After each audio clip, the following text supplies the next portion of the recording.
तो कैसे हैं आप लोग। तो चलिए शुरू करते हैं न्यू एपिसोड।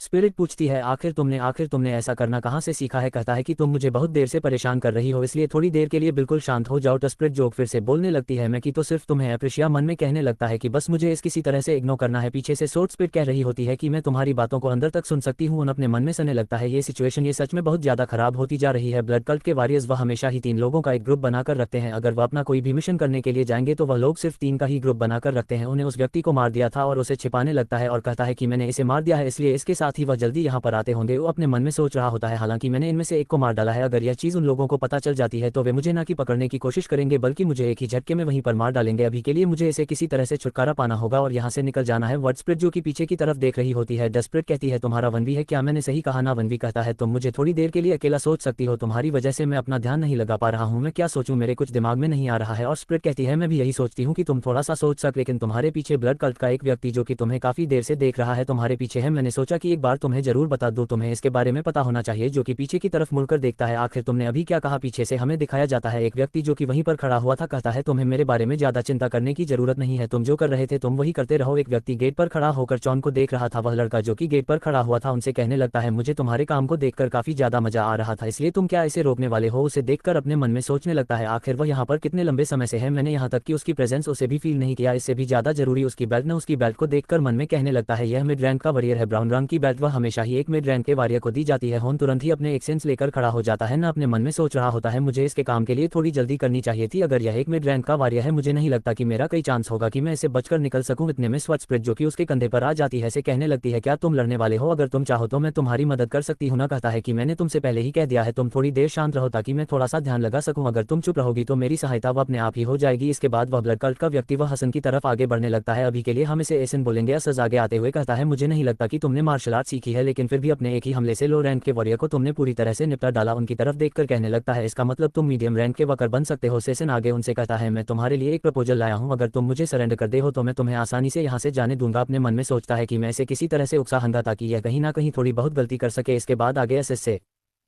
कहने लगता है अगर तुम मुझे मारना चाहते तो तुम मुझे पहले ही मिड रैंक के वॉरियर के लिए नहीं कहते और न ही मुझे सरेंडर करने के लिए कहते। तुम मुझे अपने साथ भी ले जाना चाहते हो लेकिन मुझसे लड़ना भी नहीं चाहते, क्योंकि तुम डर गए हो कि कहीं तुम्हारा भी हाल उसी असैसिन जैसा न हो जाए।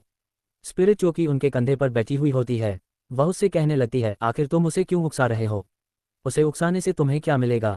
दूसरी तरफ होन अपने मन में सोच रहा होता है जैसा मैं चाहता था ये बिल्कुल वैसा ही हो रहा है, मैं इसे ऐसा दिखाऊंगा जैसे मैं कितना ज्यादा ताकतवर हूँ। ये थोड़ा सा लापरवाही भरी बातों को सुनकर जोर जोर से हंसने लगता है और कहता है तुम्हारे अंदर सच में काफी ज्यादा हिम्मत है, तुम प्लान बनाने में भी काफी ज्यादा माहिर हो, तुम्हें पता है कि दूसरों को किस तरह उकसाना है।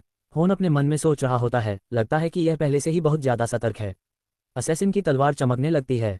वह कहने लगता है मुझे लगता है कि तुम किसी तरह इस लड़ाई को अवॉइड करना चाहते हो, लेकिन तुम्हें क्या लगता है तुम मुझे इस तरह पागल बना सकते हो। वह तुरंत ही होन के ऊपर अटैक करने के लिए आगे बढ़ जाता है। उसकी तलवार बिल्कुल होन के पास पहुंच जाती है और वह कहता है अगर तुम्हारा मुंह तुम्हारे दिमाग से ज्यादा चलता है तो इस अटैक से बचकर दिखाओ। हमें होन को दिखाया जाता है जो झुककर उसके अटैक से बच जाता है, इससे उसके बाल कट जाते हैं। वह अपने मन में सोच रहा होता है चाहे मैं तीसरे लेवल का वॉरियर ही क्यों ना हूँ, चाहे मेरा डेंटियन ही क्यों ना बर्बाद हो गया हो, ये कुछ ऐसा है जो मैं अभी भी कर सकता हूँ। वह तुरंत ही उस असैसिन के ऊपर अटैक कर देता है। असैसिन जो होन के अटैक को आते हुए देख रहा था तुरंत ही उसके हाथ को पकड़ लेता है और कहता है तुम्हारी स्पीड काफ़ी ज़्यादा धीमी है, तुम्हारी आंखें भले ही काफ़ी ज़्यादा तेज हों लेकिन तुम्हारे हाथ काफ़ी ज़्यादा धीमे हैं। उसने होन को ऊपर उठा लिया था, उसका पूरा शरीर कांप रहा होता है। होन ने अपनी तलवार हाथ से छोड़ दी थी। असैसिन कहने लगता है तुम्हारा हमला काफ़ी ज़्यादा तेज था। फिर वह उससे कहता है तुमने मेरे एक साथी को मार डाला, इस बात को मैं पूरी तरह नज़रअंदाज कर दूंगा क्योंकि तुम्हारी स्पीड इतनी ज़्यादा धीमी भी नहीं है, तुम लड़ने में काफ़ी अच्छे हो, इसलिए चुपचाप मेरे साथ चलो। लेकिन होन ने जो तलवार अपने हाथ से छोड़ दी थी उसे तुरंत ही अपने दूसरे हाथ में पकड़ लिया। उसने तुरंत ही उस असैसिन के ऊपर अटैक कर दिया और अपने मन में कहने लगा नहीं मैं ऐसा नहीं करूंगा, कुछ भी हो जाए लेकिन मैं तुम्हारे साथ नहीं जाऊंगा। असैसिन जिसे काफ़ी ज़्यादा गुस्सा आ रहा था उसे देखकर होन कहने लगता है ये सिर्फ एक पॉइंट ब्लैंक स्लैश से बच गया। असैसिन को दिखाया जाता है जिसकी आंख पर कट लग चुका था, उसे काफ़ी ज़्यादा गुस्सा आ रहा था। वह होन को एक किक मारता है जिससे होन पीछे दूर जाकर गिरता है। होन अपने मन में सोचने लगता है मुझे लगा था कि वह इतने पास से इसे चकमा नहीं दे पाएगा, मैंने अपने अटैक से कुछ ज़्यादा ही उम्मीद कर ली थी।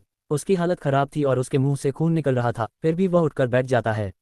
उठते हुए वह अपने मन में कह रहा होता है मेरे पास सच में इससे डायरेक्ट फाइट करने के अलावा कोई और रास्ता नहीं है, इतने में स्पिरिट चौकी बाहर निकल जाती है और हॉर्न से कहती है, मैं तुम्हारी इसमें मदद करूंगी। मेरी मदद के बिना तुम इसे कभी भी नहीं जीत पाओगे। हॉर्न स्पिरिट से पूछने लगता है, ऐसी सिचुएशन में तुम क्या ही कर सकती हो? स्पिरिट उससे पूछने लगती है, ऐसी सिचुएशन में तुम ही क्या कर लोगे? तुम इसी तरह जिद्दी बने रहो। हॉर्न अपने मन में सोच रहा होता है, मैं इसकी बाईं आंख पर अच्छे से निशाना लगाना चाहता था ताकि यह ठीक से न देख सके, लेकिन मेरा चाकू अंदर तक नहीं जा सका। असैसिन अपने मन में सोच रहा होता है, मैंने सच में इस बार अच्छे बनने की कोशिश की थी, लेकिन मुझे क्या पता था कि ऐसा हो जाएगा।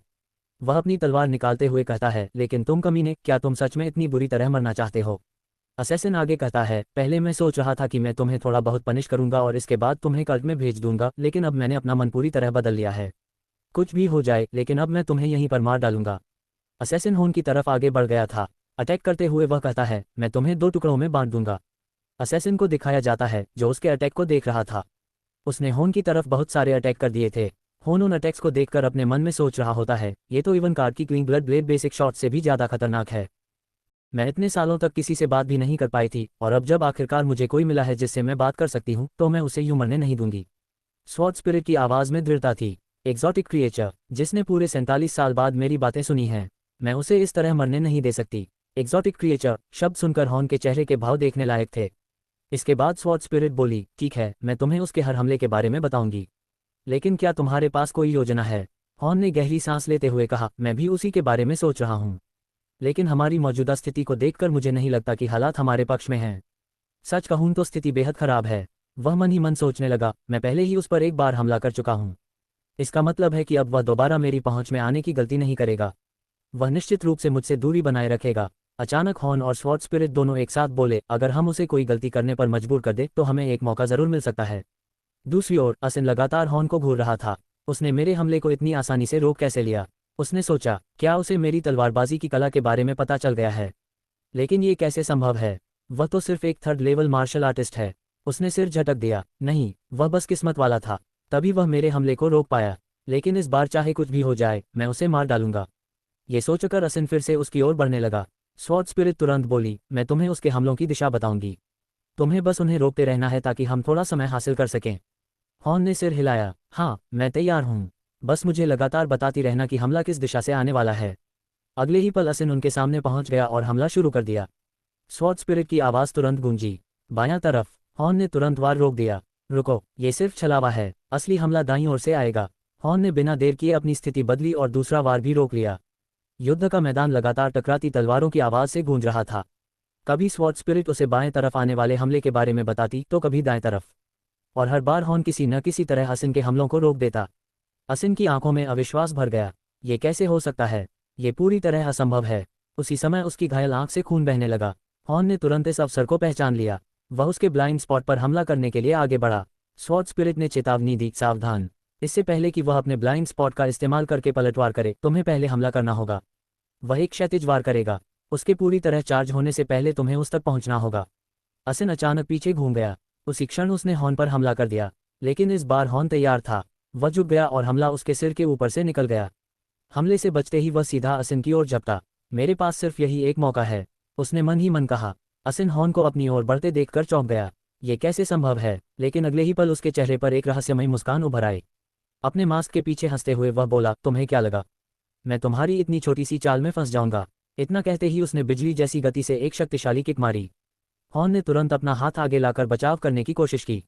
धड़ाम! किक की ताकत इतनी भयानक थी कि हॉर्न एक ही झटके में कई मीटर दूर जा गिरा। जमीन पर गिरते ही उसने दर्द से अपना हाथ पकड़ लिया। असिन ने उसे इस हालत में देखा और ठंडी आवाज में कहा, लगता है तुम्हारा हाथ टूट चुका है। असिन धीरे धीरे हॉर्न की ओर बढ़ते हुए बोला, क्या हुआ?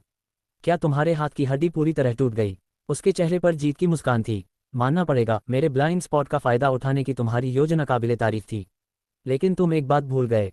वह अपनी जगह से उछला और अपनी तलवार सीधी हॉर्न की ओर तान दी। तुम अभी भी सिर्फ एक 3rd लेवल मार्शल आर्टिस्ट हो, अब तुम्हें मरना ही होगा। हॉर्न जमीन पर बैठा हुआ था।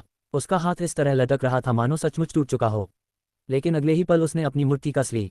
उसने असिन की ओर देखा और हल्की सी मुस्कान उसके चेहरे पर उभर आई। स्वॉर्ड स्पिरिट की आवाज़ उसके कानों में गूंजी, यही तुम्हारा आखिरी मौका है। असिन ने अपनी तलवार पूरी ताकत के साथ सीधी हॉर्न की गर्दन की ओर बढ़ाई। उसे पूरा विश्वास था कि यह वार लड़ाई का अंत कर देगा, लेकिन जैसे ही तलवार उसके पास पहुंची, स्विश! हॉर्न अचानक उछल गया। वह हमले से बच चुका था। असिन कुछ समझ पाता उससे पहले ही हॉर्न उसकी पहुंच में आ गया। क्षण! हॉर्न की तलवार बिजली की तरह चमकी। अगले ही क्षण असिन का गला कट चुका था। उसकी आंखें अविश्वास से फैल गईं। वह लड़खड़ाते हुए पीछे हटा और जमीन पर गिर पड़ा। गले से लगातार खून बह रहा था। लंबी लंबी सांसें लेते हुए हॉर्न बुदबुदाया, मैंने सचमुच कर दिखाया, मैंने उसे अकेले ही हरा दिया।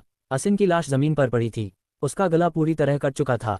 स्वॉर्ड स्पिरिट चिंतित स्वर में पूछ बैठी, क्या तुम ठीक हो? फिर वह मुस्कुराते हुए बोली, वैसे मानना पड़ेगा, तुम्हारा अभिनय कमाल का था।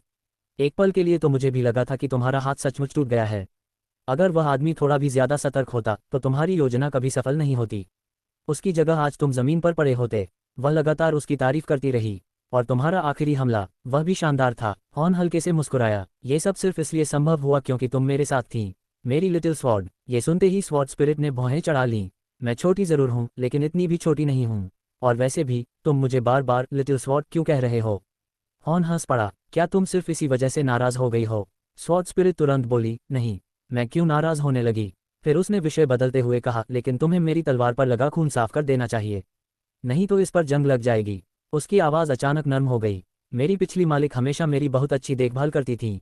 तभी स्वॉर्ड स्पिरिट को कुछ महसूस हुआ। उसकी आंखें चौड़ी हो गईं। हॉर्न, जल्दी अपना सिर झुकाओ। लेकिन चेतावनी बहुत देर से पहुंची। धड़ाम, एक भारी मुक्का सीधे हॉर्न के चेहरे पर आकर लगा। उसके मुंह से तुरंत खून निकल आया और वह कई कदम पीछे जा गिरा। इसके बाद एक आदमी सामने आया। यही वह व्यक्ति था जिसने इस पूरे समूह का नेतृत्व किया था। वह हॉर्न को ठंडी निगाहों से देख रहा था। मन ही मन उसने सोचा, अच्छा हुआ मैं समय रहते यहाँ पहुंच गया। मैंने इन दोनों को भेजा था लेकिन वे वापस नहीं लौटे, इसलिए मैं खुद देखने चला आया। उसकी नज़र असिन और उसके साथी की लाशों पर गई। क्या ये दोनों सचमुच इस बच्चे के हाथों हार गए? हॉर्न खून से सना चेहरा लिए उसे घूर रहा था।